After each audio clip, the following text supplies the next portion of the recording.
बिस्मिल्लाहिर्रहमानिर्रहीम, अस्सलामुअलैकुम। Programme इख्तिलाफी note के साथ मैं हूँ उम्मे रुबाब ज़ैन। नाज़रीन, कल वज़ीर आज़म इमरान खान ने कौमी असम्बली में तकरीबन 1 घंटे से ज़्यादा खिताब किया।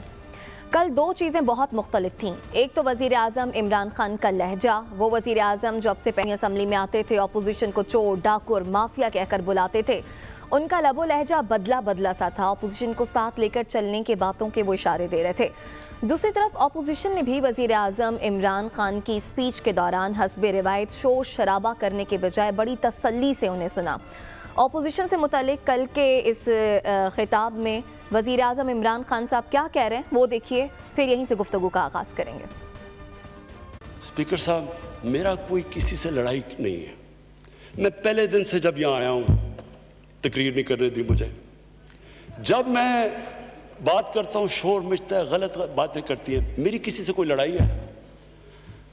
मुझे इन सबको जो भी ये समझता है कि ये मैं किसी से लड़ाई की वजह से या कोई मैं अपने दुश्मनियाँ किसी से हैं, मेरी कोई किसी से दुश्मनी नहीं है। जब आप किसी के ऊपर केस होता है वो कहते हैं जी पॉलिटिकल विक्टिमाइजेशन है। मुझे ये बताएं कि मेरे ऊपर पॉलिटिकल विक्टिमाइजेशन नहीं थी। जब इन्होंने मेरे ऊपर 2002 का फ्लैट डिक्लेयर हुआ, मुझे इन्होंने सुप्रीम कोर्ट में 6 केसेस कर दिए। मेरे इलेक्शन कमीशन के अंदर मुझे सुप्रीम कोर्ट में 2 केसेस किए। क्या मैंने कहा कि कभी मैंने कहा विक्टिमाइजेशन है? ये कोई विक्टिमाइजेशन नहीं है। और ये जो नैब है, ये हमने तो नहीं नैब बनाई।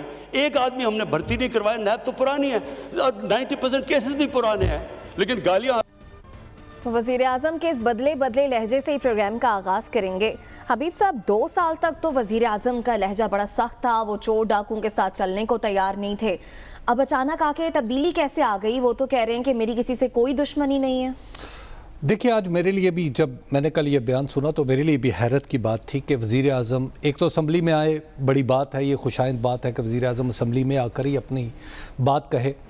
लेकिन उसके बाद जब उन्होंने कहा कि मेरी किसी से दुश्मनी नहीं है और फिर अपना दामन साफ़ करने की कोशिश की इस एहतसाबी अमल के से जो जारी है पाकिस्तान के अंदर, जिसके तहत मुसलसल उनके मुखालिफिन को पकड़ा जाता है, बुलाया जाता है, बिठाया जाता है, जेल में डाल दिया जाता है, तो इस सारे बल्कि राना सनाउल्लाह पे हीरोइन तक भी चली गई। तो इस सारे प्रोसेस के से जब वज़ीर आज़म ने हाथ उठा लिया और कहा कि मेरी किसी से दुश्मनी नहीं है, तो ये सारे केसेस मेरिट के हैं। तो दरअसल ये बात इतनी सादा नहीं है। उसकी वजह यह है कि इसके पीछे अगर आप देखें तो वाक़यात का एक सिलसिला है जो आपको चलता हुआ नज़र आता है। एक वाक़या आप देखिए कि अख्तर जान मेंगल साहब एक दिन कहते हैं असम्बली में वन फाइन मॉर्निंग के, जनाब मैं तो नहीं आ रहा, मैं आपके साथ नहीं हूँ। और उससे पहले वो जहांगीर खान तरीन को फ़ोन करते हैं और लिहाजा वो अलग हो जाते हैं। उसके बाद फिर फवाद चौधरी का इंटरव्यू आ जाता है जिसमें वो पार्टी के अंदरूनी मामलात के बारे में बताते हैं कि पार्टी के अंदर ग्रुपिंग कितनी सख्त है कि किस तरह एक शख्स दूसरे शख्स को निकालने की कोशिश करता है और इसके लिए हर हद क्रॉस कर जाता है। उसके बाद शाहजैन बुगटी का मामला आता है। उसके बाद बजट सेशन के अंदर असम्बली के फ्लोर के ऊपर खड़े होकर जो कुछ लोग हैं, राजनपुर के एक MNA, एक जुनैद और उसके बाद फिर राजा रियाज, ये सब खड़े होते हैं और फिर बताते हैं कि जनाब हमारे साथ क्या हो रहा है और ग्राउंड पे सिचुएशन जो है वो मुकम्मल तौर पर बदल चुकी है। मीडिया जो बातें कारकर्दगी के ऊपर क्वेश्चन मार्क है, आप कारकर्दगी दिखाएंगे तो बाकी रहेंगे, वो सारी बातें 1 साल बाद अचानक यूं सामने आती हैं कि खुद इनकी पार्टी के अंदर बहुत बड़ा उभार पैदा हो जाता है। सही। और उसके नतीजे में आके प्राइम मिनिस्टर को ये सारी बातें कहनी पड़ती हैं कि मैंने 2 साल में ये किया, मैंने 2 साल में वो किया। उससे पहले अली जैदी बताते हैं कि मैंने 2 साल में ये किया, 2 साल में वो किया। उससे पहले एक और वजीर बताता है। तो गोया 2 साल की गर्दान जब करते हैं तो इसका मतलब यह है कि अब जो हीट थी वो पार्टी के पाँव के नीचे पहुंच गई है। इमरान खान साहब तक के पाँव तक के वो हरारत पहुंच गई है जिससे पाँव जलने लगे। और उसके बाद जो मेरी मालूमात हैं, इनके दोस्तों ने इन्हें समझाया भी है खान साहब को कि खान साहब आप मुल्क की हैत मुक़्तदरा का एक अहम तरीन उनसर है। इस उनसर में ये वाहिद उनसर है। अदालतें अपना काम कर रही हैं, यस कर रही हैं। फौज अपना काम कर रही है, यस कर रही है। और कौन सा उनसर, इस ट्राइका का कौन सा हिस्सा है जो काम नहीं कर रहा? वो है हमारी पॉलिटिकल गवर्नमेंट।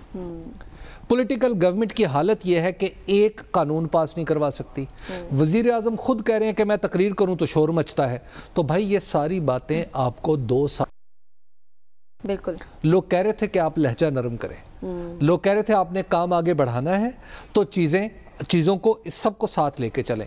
तो मेरा ख्याल ये है कि अब चूंकि मामलात बदलते हुए नजर आ रहे हैं, इसलिए वजीर आजम साहब को भी एहसास हुआ है कि पार्लियामेंट की भी कुछ हैसियत है और इसके साथ मिलाकर भी देखना चाहिए कि शायद वजीर आजम के जहन में कहीं ये है कि मैं अगर कल को 18वीं तरमीम या NFC के ऊपर कोई सवाल लेके पार्लियामेंट में आता हूं तो पार्लियामेंट को उससे पहले मैं स्मूथ कर लूं। सही, ठीक है। साथ दोस्तों ने समझाया वजीर आजम इमरान खान को कारकर्दगी हुकूमत की ठीक नहीं, साथ साथ इत्तेहादी हुकूमत के उनसे नाराज हैं, पार्टी के अंदर भी मुखालिफ आवाज़ें उठना शुरू हो गई, इसीलिए मशवरा माना दोस्तों का वजीर आजम ने। देखिए, सबसे पहली बात यह कि मेरा ख्याल है हबीब साहब अपने आप को इसमें क्रेडिट नहीं दे रहे। सबसे पहले तो ये बात समझानी हबीब अकरम साहब ने शुरू की थी, तकरीबन पहले 100 दिन के बाद ही बात शुरू कर दी थी कि इमरान खान साहब को अपना लहजा नरम करना चाहिए। पॉलिटिक्स के ऊपर दीगर बातें तो होती रहेंगी, लेकिन आपने इसी ऐवान से कानून साजी करवानी है, आपने इसी ऐवान में आके दीगर पॉलिसी मेकिंग करनी है। मैं इसकी थोड़ी सी तारीख हबीब साहब के पर्सपेक्टिव से मैं थोड़ी सी और भी बता सकूं कि आज से पहले कम अज कम पिछले 10 साल के टाइम पीरियड के अंदर, अगर हम 2008 में जब से प्रॉपर जमहूरियत इस मुल्क में वापस आई, इस टाइम पीरियड को देख लें या 1990 की दिहाई देख लें, तो किसी भी सिविलियन प्राइम मिनिस्टर की जो स्ट्रेंथ है, इवन ऐसे औकात में जब उसके किसी इंस्टीट्यूशन से अंदरूनी या बैरूनी इख्तलाफात हों, तो उसकी स्ट्रेंथ पार्लियामेंट होती है। आपको याद है कि नवाज शरीफ साहब के ऊपर जब पब्लिक के अंदर बहुत ज़्यादा प्रेशर बढ़ गया था, तो उन्होंने पार्लियामेंट में जाके तकरीर की और कहा कि ये हैं वो असासे, और जब यमन की जंग के ऊपर बात हो रही थी तो पार्लियामेंट के अंदर मैटर जाना पड़ा। दीगर भी बहुत से मैटर्स पार्लियामेंट के अंदर जाते हैं। तो किसी भी इलेक्टेड प्राइम मिनिस्टर के लिए पार्लियामेंट एक सोर्स ऑफ स्ट्रेंथ होता है, जो कि इमरान खान के पर्सपेक्टिव के अंदर बहुत अरसे से लगता था कि मिसिंग है, कि पार्लियामेंट वजीर आजम का सोर्स ऑफ स्ट्रेंथ नहीं, बल्कि उनके लिए एक मजीद हर्डल है जो कि उन्हें क्रॉस करनी पड़ती है। मेरा तो ये ख्याल था अभी तक की हबीब साहब की बात सुनते हुए कि हबीब साहब तारीफ करेंगे कि वो चीज़ें जो कही जा रही थी प्राइम मिनिस्टर साहब को, देर आए दुरुस्त आए, उन्होंने उस तरह का लहजा इस्तेमाल करना शुरू कर दिया, उस तरह की बातें करनी शुरू कर दी। उम्मीद, और मुझे जिस बात का थोड़ा सा मैं वज़ीर आज़म साहब अगर या उनकी कोई पार्टी का बंदा सुन रहा हो, अगर इस तरह की कोई बात 2-3 दफ़ा प्राइम मिनिस्टर साहब ने कर ली, अगर इस तरह का 2-3 दफ़ा असेंबली का सेशन चल पड़ा जहां पे वज़ीर आज़म आके एक रीजनेबल तकरीर करे, चोर चोर डाकू डाकू के नारे ना लगे, ऑपोजिशन जो है वो कागज़ फाड़ के चीज़ें ना करे, तो ऐसा ना हो कि इस मुल्क में लोगों का पार्लियामान के ऊपर एतमाद बहाल हो जाए। तो थोड़ा सा मेहरबानी करें, हम जिस चीज़ का यूज्ड हुए हैं वो ये है कि पार्लियामेंट एक दंगा फसाद करने की जगह है, हमारे एतमाद को ठेस ना पहुंचाएं। साथ वो जो आप कह रहे हैं ना कि मैं तारीफ़ करूं, देखिए बात यह है कि वो एक फ़ारसी का मुहावरा है कि हर चे दाना कुनद कुनद नादां वले बाद अज़ खराबी है बस्यार, कि जो चीज़ भी अक्लमंद करते हैं नादान भी वही करते हैं, लेकिन बहुत सारी खराबी के बाद। अब इतनी खराबी पैदा हो चुकी है कि मुझे लगता है कि ये देर आयत दुरुस्त आयत नहीं है, बल्कि ये बहुत ही ताख़ीर हो चुकी है। अब इन्हें वज़ीर आज़म को शायद वो अक़दाम जो बहुत पहले करने चाहिए थे बहुत तेज़ी से करने पड़ेंगे।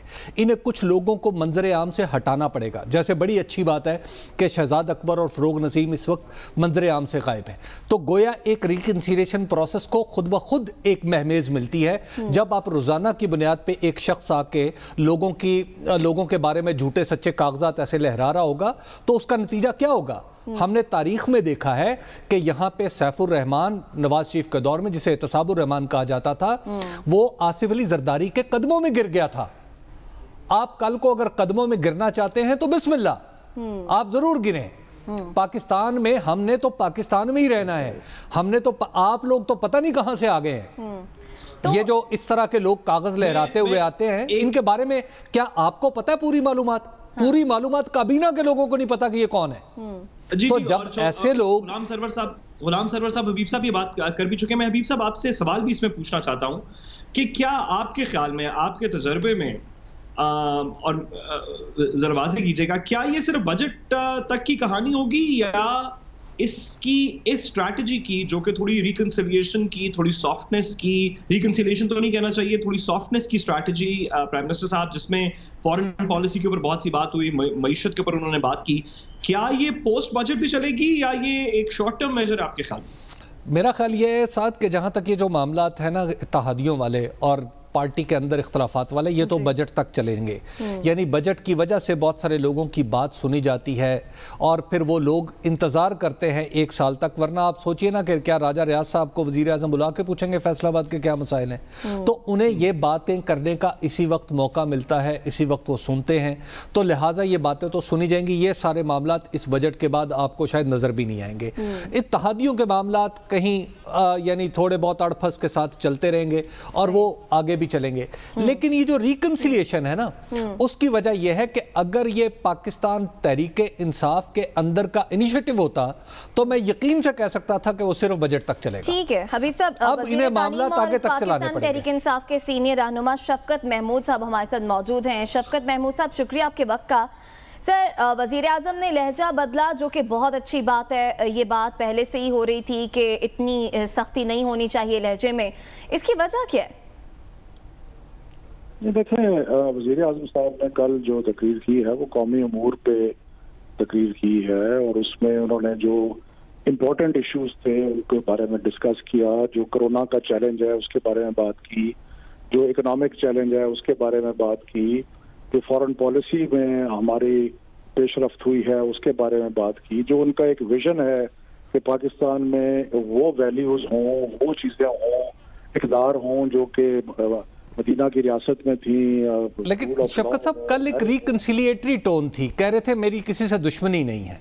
हम इस पॉइंट पे जानना चाहते हैं क्या ये पॉलिसी का हिस्सा है या महज एक ख्याल की रौ में जाकर वज़ीर आज़म ने ये जुमला कहा है?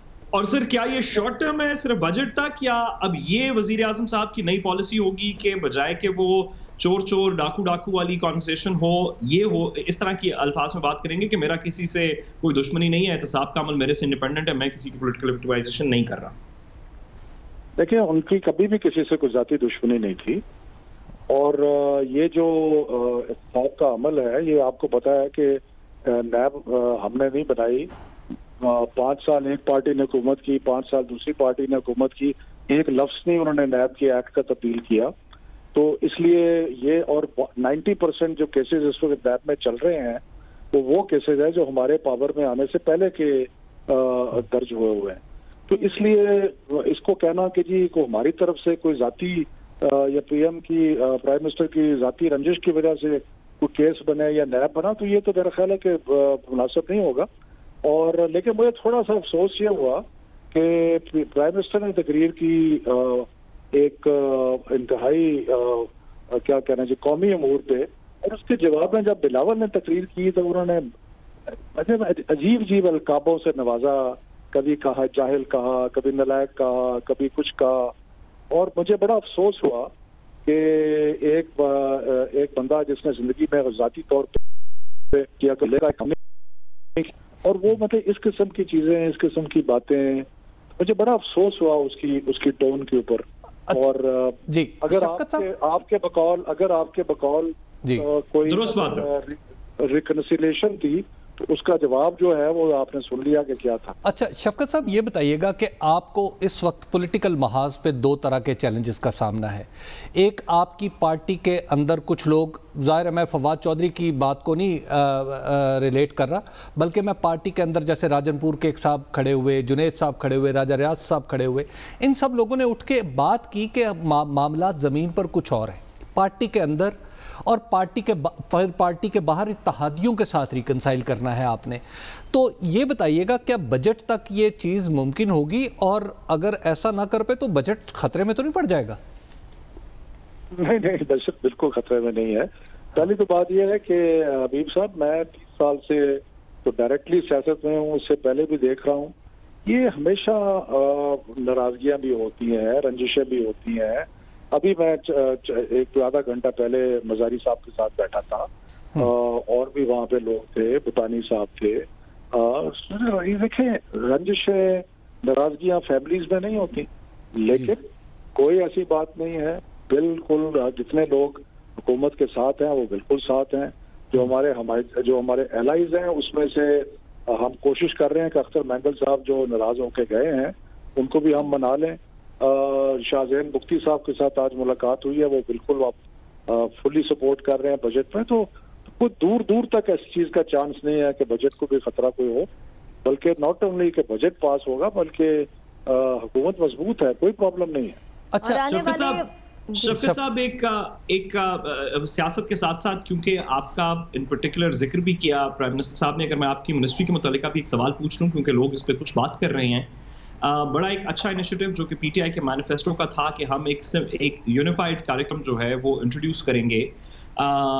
इसके ऊपर प्राइम मिनिस्टर साहब ने बात की कि आपने एक कंसेंसस बिल्ड कर लिया है, एक प्रोग्राम डेवलप कर लिया है। लोग ये पूछते हैं कि 18th अमेंडमेंट के बाद क्योंकि ये डिवॉल्व सब्जेक्ट है एजुकेशन, तो नेशनल करिकुलम की डेवलपमेंट के लिए प्रोविंसेस को ऑन बोर्ड लिया गया है कि इसमें क्या आपने प्रोसेस, अगर आप थोड़ा सा वाज़ेह कर सकें। बड़ा क्लियर प्रोसेस था। हमने inter provincial education ministers conference को एक फाल इदारा बनाया। हमने सारे सूबों के साथ मुशावरत की, सारे सूबों को नेशनल करिकुलम काउंसिल में शामिल किया, बल्कि सिर्फ सूबों को नहीं, इत्तेहाद तंजीमुल मदारिस को, अंग्रेजी स्कूलों को, प्राइवेट स्कूलों को, मिलिट्री इंस्टीट्यूशंस को, सबको हमने शामिल किया और एक्सपर्ट्स बिठाए। एक लंबा प्रोसेस था। उसके बाद जो प्राइमरी का करिकुलम है क्लास 1 to 5 वो तय हो गया है, उस पर सब ने अग्रीमेंट भी कर दी है। अब नेक्स्ट स्टेप जो है वो है कि हम चाहते हैं कि ना सिर्फ करिकुलम एक हो बल्कि टेक्स्ट बुक्स जो है वो भी, या जिसको सिलेबस कहते हैं, वो भी यकसा हो, खास तौर पे छोटी क्लासों में क्लास 1 to 5 पे उस पर काम शुरू कर दिया है। कोरोना की वजह से कुछ दुश्वारियां पेश आ रही हैं, लेकिन अभी तक हम समझते हैं कि हम ऑन ट्रैक हैं कि अप्रैल 2021 में जो एकेडमिक ईयर आएगा उसमें इंशाअल्लाह ताला हम इसको इंट्रोड्यूस करेंगे all over the country for everybody. लेकिन उसके लिए अभी बहुत सारे मराहिल हैं, लेजिस्लेशन भी करेंगे उसके लिए। और लेकिन मैं फिर एम्फसाइज करूं कि इसमें हमारी कंप्लीट मुशावरत और इत्तेफाक राय है। अच्छा शफकत साहब, एक बताइए कि स्कूल, कॉलेज और यूनिवर्सिटीज़ ये सब इदारे बंद हैं, तो कब तक आप इनको खोलने का इरादा किए हुए हैं? क्या इस पे कोई काम, मुशावरत कोई जारी है? बहुत सारी मुशावरत जारी है। हमने सारे सूबों को और सबको लिखा है, HEC को, बाकियों को, कि हम 2 तारीख को एक मीटिंग कर रहे हैं जिसमें हम इन हालात का जायजा लेंगे। और उससे पहले हमने दरखास्त की है कि आप अपनी तौर पे जो अपने अपने स्टेक होल्डर्स हैं उनके साथ मुशावरत करें। मैं खुद भी कर रहा हूँ, अंग्रेजी स्कूलों को, अपना प्राइवेट स्कूलों को भी मिल रहा हूँ, जितने और हैं उनको मिल रहा हूँ। इस्लामाबाद में हम अपनी मुशावरत भी कर रहे हैं। और 2 जुलाई को हम बैठ के 2 इश्यूज, मेन इश्यूज है जो हमने डिस्कस करने। एक ये कि तालीमी इदारे कब खुलेंगे, और दूसरा इशू है कि इम्तिहानात। देखिए ना, इम्तिहानात की मद में प्रोफेशनल ऑर्गेनाइजेशन भी आ जाती हैं, मसलन इंस्टीट्यूट ऑफ चार्टर्ड अकाउंटेंट्स है, फेडरल पब्लिक सर्विस कमीशन आ जाती है, इस तरह के और बहुत सारे इदारे आते हैं। मदारिस की तरफ से बड़ा प्रेशर है, प्राइवेट स्कूलों की तरफ से बड़ा प्रेशर है कि हम लोग जो है तकरीबन ख़त्म हो रहे हैं, असातिज़ा को तनख्वाह नहीं मिल रही क्योंकि फीसें वालिदैन ने देनी बंद कर दी हैं। तो दोनों तरफ से है, लेकिन हम किसी भी सूरत में बच्चों की सेहत के ऊपर कोई कॉम्प्रोमाइज नहीं करेंगे। और सबसे पहले हमारे ज़हन में ये होगा कि बच्चों की सेहत का ख्याल रखना है और उसके बाद बाकी चीज़ें। ठीक है, बहुत शुक्रिया। वज़ीर तालीम और पाकिस्तान तहरीक इंसाफ के सीनियर रहनुमा शफकत महमूद साहब हमारे साथ मौजूद थे। ब्रेक से वापस आएंगे तो वज़ीर आज़म इमरान खान ने कल कौमी असम्बली में इकॉनमी के हवाले से क्या बात की, इस पर बात करेंगे। हमारे साथ रहिएगा।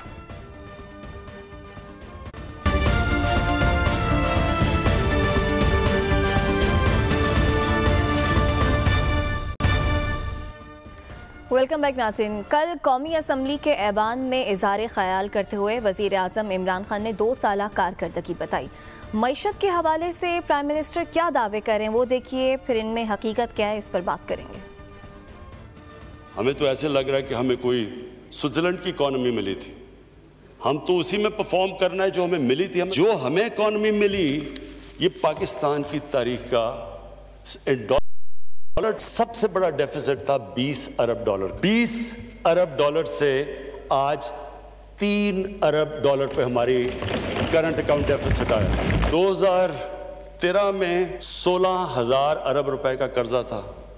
जब हमारी बारी आई तो वो टोटल लाइबिलिटी 30,000 अरब पे पहुंच गई। पहला साल जो हमने जितनी भी टैक्स कलेक्शन की, आधा उसका चला गया इनके लिए हुए कर्जों की किस्तें अदा कर रहे हैं। 20 अरब डॉलर के रिजर्व्स थे, वो क्रैश करके 10 अरब डॉलर पे आ गए जब हमें गवर्नमेंट मिली। फिर जी जो 70% जो कर्जे थे, 70% वो शॉर्ट टर्म थे, हमने आके उल्टा कर दिया। हमारे आज 76% कर्जे लॉन्ग टर्म हो गए। हमने वो चेंज कर दिया डेट का, क्योंकि शॉर्ट टर्म ज्यादा महंगे होते हैं।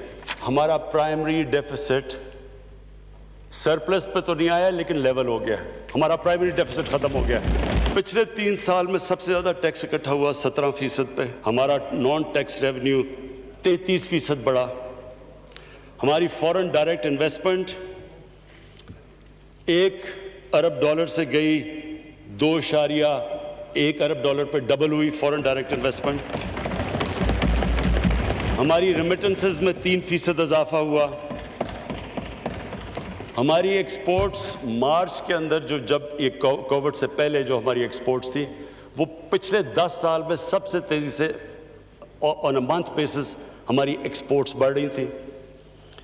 और हमारी जो रेटिंग थी, जो कि दुनिया की रेटिंग एजेंसीज रेट करती है मुल्क को, हमारी B3 पॉजिटिव चली गई, यानी कि दुनिया रिकग्नाइज करना शुरू हो गई कि इकॉनमी हमारी इंप्रूव कर गई है। और अब तक हम 5,000 अरब रुपए कर्जे वापस कर चुके, जो कर्जे पिछली हुकूमतों ने लिए। तो वज़ीर आज़म के नज़दीक तो सब भला चंगा है। इसी पर बात करेंगे। माहिर मौशियात मोहम्मद सुहेल भी हमारे साथ मौजूद होंगे। सुहेल, आपसे जानेंगे कि ग्राउंड रियलिटी क्या है और अगर सब इतना अच्छा है तो फिर आवाम को इसके फ़वाइद कब हासिल होंगे। लेकिन आपकी जानिब आने से पहले हबीब साहब, ये जो वज़ीर आज़म मुआशी इशारिये बता रहे थे कल कौमी असम्बली में कि प्राइमरी डेफिसिट भी ख़त्म हो गया है, फिर कोरोना के आने से पहले हमारी बरामदात भी 10 साल से सबसे ज़्यादा थी, कितनी हकीकत है? देखिए, वज़ीर आज़म ने सेलेक्टिव नंबर्स लिए हैं जहाँ तक मैं देख रहा हूँ। उसकी वजह यह है कि प्राइम मिनिस्टर के पास जितने भी उनके मुशीरान हैं वो दरअसल ऐसे हैं जो सिर्फ मैक्रो इकॉनमी को देख रहे हैं, वो ग्राउंड पे ज़मीन पे जो सिचुएशन है उसको नहीं देख रहे। मैं इसकी मिसाल समझाने के लिए इसकी मिसाल दूँ। मिसाल के तौर पर एक दुकान है, कारखाना है, ये कंपनी है, वो 1 लाख रुपए महीने का नुकसान कर रही है। आप उस कंपनी को बंद कर दें और वहाँ पर 10,000 रुपये का चौकीदार ला के रख दें, तो बाद में कहें कि जनाब देखें अब कंपनी 10,000 रुपये नुकसान कर रही है, तो क्या इस अमल को आप इकॉनमी कहेंगे? क्या इस अमल को मुईशत कहेंगे? वज़ीर आज़म ने जितने नंबर्स बताए हैं वो दरअसल एक डिक्रीजिंग साइड पे हमने अपने बैलेंस तो कर लिया है, लेकिन हमने जो रियल इकॉनमी है, large scale manufacturing down, agriculture में कुछ ज़्यादा नहीं काम किया, हमारा टोटल ट्रेड का जो मामला है वो नीचे की तरफ जा रहा है। तो मुझे लगता है कि वज़ीर आज़म ने जो सेलेक्टिव नंबर्स बताए हैं, उन्हें बताने वाले लोगों ने उन्हें पूरी पिक्चर नहीं दिखाई। बताने वाले लोगों ने, आपको लगता है, पूरी पिक्चर नहीं दिखाई? लगता है कि रियल इकोनॉमी में हुकूमत ने ज्यादा काम नहीं किया, और फिर बकौल हुकूमत के अगर इशारे इतने ही ठीक जा रहे हैं मईशत के, तो ये अवाम को सम्राट ग्राउंड पर कब इसके असरात हमें नजर आएंगे? देखें, जब लोगों की जेब में पैसा नजर आएगा तो हालात सही हो जाएंगे, जिसके एक पैमाइश होती है पर कैपिटा जीडीपी, जो बहुत तेजी से गिर रही है, कि 6 साल की निचली सतह पर आ गई है। $1,300 से नीचे हम आ गए हैं पर कैपिटा जीडीपी। जहाँ तक ये सेलेक्टिव इंडिकेटर्स हैं वो बिल्कुल सही कहा हबीब साहब ने, और होता ही ऐसा है कि हर लीडर वो नंबर्स पिक करता है जो उसको सूट करते हैं। और तीसरी चीज़ ये है कि एडवाइज़र का भी हबीब साहब ने कहा कि उनके एडवाइज़र ने उनको सिर्फ मैक्रो की पिक्चर बताई है। मेरे ख्याल में शायद उनके एडवाइज़र ने उनको मैक्रो की पिक्चर भी सही नहीं बताई है, क्योंकि देखें, कोई भी रिपोर्ट कार्ड कर लें, कोई भी इंडिपेंडेंट आप एनालिस्ट को, इकोनॉमिस्ट को 15 या 20 अशारिये दे दें, तो रिपोर्ट कार्ड आप निकालेंगे तो पिछले साल की रिपोर्ट कार्ड तो कोई इतनी तसल्ली बख्श नहीं होगी, जिसका एक्सप्लेनेशन हुकूमती इदारे including state bank of Pakistan भी देते रहे हैं। क्योंकि अगर हम कोरोना से पहले जब हम अपने रीजन में देखें तो वर्स्ट परफॉर्मिंग इकोनॉमी हमारी थी। जीडीपी जो है हमारी 3 साल पुरानी जो थी $320 बिलियन, वो कम हो गई है। और सबसे बढ़कर ये कि जिसका दावा था और जिसकी एक्सपेक्टेशन थी कि इन्वेस्टमेंट टू जीडीपी बढ़ेगा, ओवर से पूछें तो 2 साल की सिचुएशन तसल्ली बख्श बिल्कुल नहीं थी। इसको शामिल करते हुए कि कोरोना जी सोहेल साहब जरा वाज़ेह कीजिएगा, आज प्राइम मिनिस्टर साहब ने कल की तकरीर के अंदर एक बात की कि इंटरनेशनल दुनिया जब भी किसी मुल्क को देखती है तो वो करंट अकाउंट के डेफिसिट को पहला इंडिकेटर समझ के देखती है कि इस मुल्क की जो फाइनेंशियल हेल्थ है वो किस तरह की है। इस बात में कितनी हकीकत है? और जो प्राइम मिनिस्टर साहब कह रहे हैं कि हमने करंट अकाउंट का डेफिसिट इफेक्टिवली कम कर दिया जिसकी वजह से हमारी इकोनॉमी की सेहत बेहतर होने का आइंदा इम्कान है, इसमें कितनी हकीकत है? देखिए, आपका पहला सवाल कि आप कह रहे हैं कि दुनिया सबसे पहले करंट अकाउंट को देखती है, तो इसका प्राइम मिनिस्टर साहब कह रहे हैं नहीं, तो इसका आंसर गलत है। दुनिया बहुत सारी चीज़ों को देखती है। सबसे बहुत ही बेहतरीन इशारिया होता है जीडीपी होता है, जो सबको शामिल करके होता है। तो ये वाला अच्छा, अलबत्ता ये इस तनाजुर में ये वाला स्टेटमेंट सही है कि पाकिस्तान का जो इशू था या पाकिस्तान का हमेशा जो क्राइसिस ट्रिगर होता है वो एक्सटर्नल अकाउंट से होता है। तो उस तनाजुर में तो वज़ीर आज़म का स्टेटमेंट सही है और उन्होंने ये भी कहा कि $20 बिलियन से $3 बिलियन आ गया, मगर मेरे ख्याल में अगर वो कोरोना नहीं होता तो ये $20 बिलियन शायद $7-8 बिलियन आता, मगर ये क्रेडिट तो उनको जाता है। इसका इम्पैक्ट क्या होगा? इसको ये तो अगेन मैक्रो इकोनॉमिक इंडिकेटर है, जिसका मतलब है कि पाकिस्तान के अंदर जो डॉलर की डिमांड है इफेक्टिवली और जो शॉर्टफॉल है उसके अंदर थोड़ा गैप कम हो गया है। इसका इम्पैक्ट रियल आदमी को क्या होगा, बिजनेसमैन को क्या होगा आने वाले दिनों में, और उसमें कितना टाइम पीरियड लगेगा आपके ख्याल में? नहीं, देखिए, इसका इम्पैक्ट ये था कि अगर ये नहीं करते तो पाकिस्तान के पास डॉलर शॉर्ट हो जाते और खुदा ना खास्ता कोई डिफ़ॉल्ट जैसी सिचुएशन आ जाती, और अगर डिफ़ॉल्ट जैसी सिचुएशन आ जाती तो मुल्क में क्राइसिस हो जाता, पाकिस्तान इंपोर्ट नहीं कर सकता, महंगाई बढ़ जाती। तो उस तनाजुर में तो इन्होंने बिल्कुल सही फरमाया, मगर मेरे ख्याल में सिर्फ करंट अकाउंट डेफिसिट को कम कर लेना काफ़ी नहीं है। हुकूमत वक्त का काम है कि बिजनेसेस फ्लरिश हों, हुकूमत वक्त का काम है कि गुर्बत कम हो। तो ये 3 अगर पैमाने आप देखें तो उसमें तो परफॉर्मेंस बुरी रही है। और एक जो होता है नफसियाती लोगों का बिहेवियर होता है, आपने देखा होगा कि स्टेट बैंक की तरफ से और गैलप की तरफ से जो भी बिजनेस कॉन्फिडेंस के सर्वे हुए उसमें डिक्लाइन ही देखा गया है। उसका रीज़न यही है कि बहुत सोहेल, ये बताइएगा कि ये जो शुगर मिल्स के ख़िलाफ़ तहकीकात हैं, अभी बात हो रही है कि जनाब हम ऑयल कंपनीज़ के ख़िलाफ़ तहकीकात करेंगे। प्राइम मिनिस्टर बहुत सारी चीज़ों को माफिया करार देते हैं, कभी आटे की मिलों के बारे में भी वो ये बात कहते हुए सुनाई देते हैं। तो क्या प्राइम मिनिस्टर के ये बयानात ये जाहिर करते हैं कि हम अपने स्ट्रक्चर को ठीक कर रहे हैं इसलिए हम इन्वेस्टमेंट फ्रेंडली भी हो जाएंगे? नहीं, देखिए, यही सबसे बड़ा कॉन्ट्रडिक्शन है कि जब फार्मास्यूटिकल से पिछले साल शुरू हुआ, फिर वो आपने बजा फरमाया, फिर वो आईपीपीज की तरफ गया, फिर वो आटे वालों की तरफ गया, आजकल ऑयल मार्केटिंग और शुगर की तरफ है। तो ये हो नहीं सकता है कि आप बिजनेसमैन या बिजनेस कम्युनिटी या जो भी बड़े सेक्टर्स हैं उसके साथ आप लड़ाई भी करें और उसको कहें कि आप इन्वेस्टमेंट भी करें। तो आई थिंक ये बहुत सारी चीज़ें इतनी बड़ी होती नहीं हैं जिसको बड़ा कर दिया जाता है। अब ये सोचें कि 88 शुगर कंपनीज का पिछले 35 साल का ऑडिट होना। अब ये सोचें कि वो जो 88 शुगर कंपनीज हैं, ऑल्दो उसमें से कसूर शायद 1, 2, 4, 5 का हो या हो सकता है उन किसी का भी कसूर ना हो, मगर वो सारे जो कंपनीज हैं वो कभी भी अगले 4-5 साल में इस खौफ से सरमायाकारी नहीं करेंगे कि उनकी तहकीकात होगी। तो मेरा कहने का मकसद है कि इस हुकूमत ने काफ़ी अच्छे काम भी किए, मगर ये जो बिजनेस कॉन्फिडेंस है या इन्वेस्टर कॉन्फिडेंस है इसको बहाल करने में नाकाम रही है। बिजनेस और इन्वेस्टर्स को जो कॉन्फिडेंस दिया जाता है उसको बहाल करने में हुकूमत नाकाम रही है। साद, आप सोहेल साहब से सवाल करना चाह रहे हैं, जरूर कीजिए, लेकिन उससे पहले जरा ये बताएं, बिलावल भुट्टो जरदारी कल कौमी असम्बली में कह रहे थे कि जनाब हुकूमत जो है वो कोरोना के पीछे छुप रही है। वाकई में ऐसे ही लगता है आपको?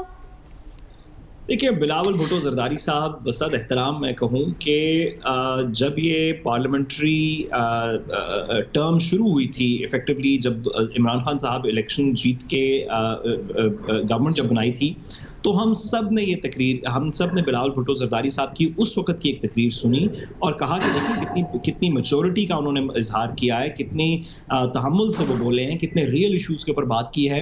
मेरा ख्याल है कि शायद वही एक तकरीर थी अनफॉर्चुनेटली जिसके अंदर बिलावल भुट्टो जरदारी साहब की वो मैच्योरिटी सामने नजर आई। उसके बाद से तो एक अनफॉर्चुनेटली मुझे तो बसद एहतराम में कहना चाहूँगा ना उस तरह की पॉलिसी थिंकिंग नजर आई। जो बात उन्होंने की कि इमरान खान साहब कोरोना के पीछे छुपना चाह रहे हैं, तो मेरा ख्याल है कि मुझसे बेहतर तो गवर्नमेंट के लोग ये बता सकते हैं कि बिलावल भुट्टो जरदारी साहब कोई भी इंटरनेशनल अखबार पकड़ लें और उसको थोड़ा पढ़ने की कोशिश करें तो उन्हें पता चलेगा कि सारी दुनिया के अंदर एक के बाद से पिछले 100 साल के अंदर इतना बड़ा ग्लोबल क्रंच जो है इकोनॉमी के अंदर जो स्लम्प है वो नहीं आया। तो तमाम दुनिया, इमरान खान साहब नहीं, तमाम दुनिया, हर दुनिया का लीडर इस वक्त कोरोना को अपनी इकोनॉमी के पर्सपेक्टिव के अंदर बयान करता हुआ कह रहा है कि हमारी इकोनॉमिक प्रोग्रेस उस तरह नहीं हो सकी, हम टारगेट्स नहीं अचीव कर सके जो कि कोरोना की वजह से इम्पैक्ट हुई। हाँ, पाकिस्तान की इकोनॉमी या परफॉर्मेंस पहले भी कोई ज्यादा खास नहीं थी, बिलावल भुट्टो जरदारी साहब की ये बात दुरुस्त है, लेकिन ये कहना कि इमरान खान साहब उसके पीछे छुप रहे हैं शायद मेरे ख्याल है गैर मुनासिब होगा। सुहेल से जाते जाते एक सवाल, सुहेल, कीमत कम होगी, रोजगार बढ़ेगा, और क्या जो रेट ऑफ इंटरेस्ट अभी शरह सूद में कमी हुई है, तो क्या कंस्ट्रक्शन सेक्टर, मकानात बनेंगे वो 50 लाख मकान, आपको क्या लगता है? देखिए अभी सबसे बड़ी जो अनसर्टेनिटी है वो हेल्थ जो क्राइसिस है उसकी है कि कब ये कोरोना के मामलात नॉर्मलाइज होंगे। और साद भाई ने सही कहा कि इसमें शायद हुकूमत का कसूर नहीं है, ये तो एक ग्लोबल इशू है। तो अब ये देखना है कि दुनिया भर में और पाकिस्तान में चीज़ें बैक टू नॉर्मल कब होती हैं। अगर बैक टू नॉर्मल नहीं होंगी तो मुझे नहीं लगता कि कंस्ट्रक्शन में कोई बहुत ज़्यादा बेहतरी आएगी, थोड़ी बहुत बेहतरी आ सकती है, बट आई थिंक जब अगर कंस्ट्रक्शन में बेहतरी जब ही आएगी कि जब ये कोरोना रिलेटेड चीज़ें रिजॉल्व हो जाएं, जब वैक्सीन आ जाए और जब लोग, जो मुझे नहीं लगता कि अगले 3 से 6 माह। मोहम्मद सुहेल हमारे साथ मौजूद थे। बहरहाल आवाम को रियल चेंज तभी महसूस होगा जब आवाम के लिए सहूलतें आएंगी ग्राउंड पर, जब तब्दीली हमें महसूस होगी। प्रोग्राम में मजीद भी बात करेंगे, इस ब्रेक के बाद हमारे साथ रहिएगा।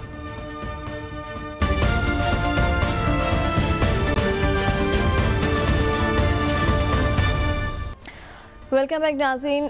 गुलाम सरवर खान अब से कुछ देर पहले प्रेस कॉन्फ्रेंस कर रहे थे और उन्होंने प्रेस कॉन्फ्रेंस करते हुए कहा कि वो अफसरान जिन्होंने जाली लाइसेंस दिए थे उन 5 अफसरान को मुअत्तल किया गया है। साथ ही साथ 262 ऐसे पायलट्स हैं जिनकी डिग्रियां मशकूक हैं, जिनमें PIA में भी मौजूद हैं, सरीन में भी मौजूद हैं और एयर ब्लू में भी मौजूद हैं।